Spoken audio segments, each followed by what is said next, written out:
Please video पर like और comment जरूर करें।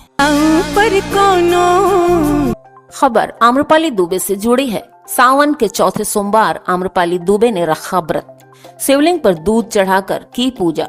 जी हाँ दोस्तों, आम्रपाली दुबे के मन में बाबा के प्रति असीम भक्ति है।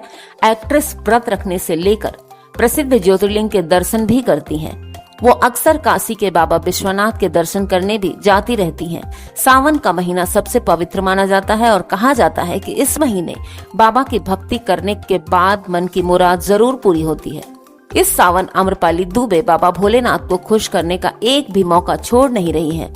वो हर सावन के सोमवार को बाबा भोलेनाथ की खास पूजा करती हैं।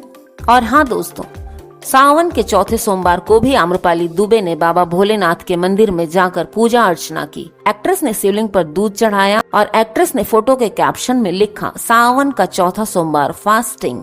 आपको बता दूं कि आम्रपाली दुबे सावन के हर सोमवार को व्रत रखती हैं और बाबा भोलेनाथ की पूजा भी करती हैं। आम्रपाली दुबे के वर्क फ्रंट की बात करें तो एक्ट्रेस की फिल्म निरहुआ हिंदुस्तानी 4 15 अगस्त को सिनेमाघरों में रिलीज होने वाली है और इस फिल्म का जबरदस्त ट्रेलर भी रिलीज हो चुका है। फिल्म में आम्रपाली दुबे के अलावा गौरी मेम भी दिखाई पड़ रही हैं। और इसके अलावा दोस्तों, आम्रपाली दुबे की कभी खुशी कभी गम फिल्म भी YouTube पर रिलीज हो चुकी है और फिल्म को फैंस की तरफ से अच्छा खासा रिस्पॉन्स भी मिल रहा है। दोस्तों, वीडियो अच्छी लगी हो तो लाइक कर दीजिएगा, चैनल को सब्सक्राइब करके वीडियो शेयर भी कर दीजिएगा। और सबसे जरूरी बात, जी हाँ, रिक्वेस्ट आपसे कि कमेंट और लाइक जरूर कीजिएगा। Thank you.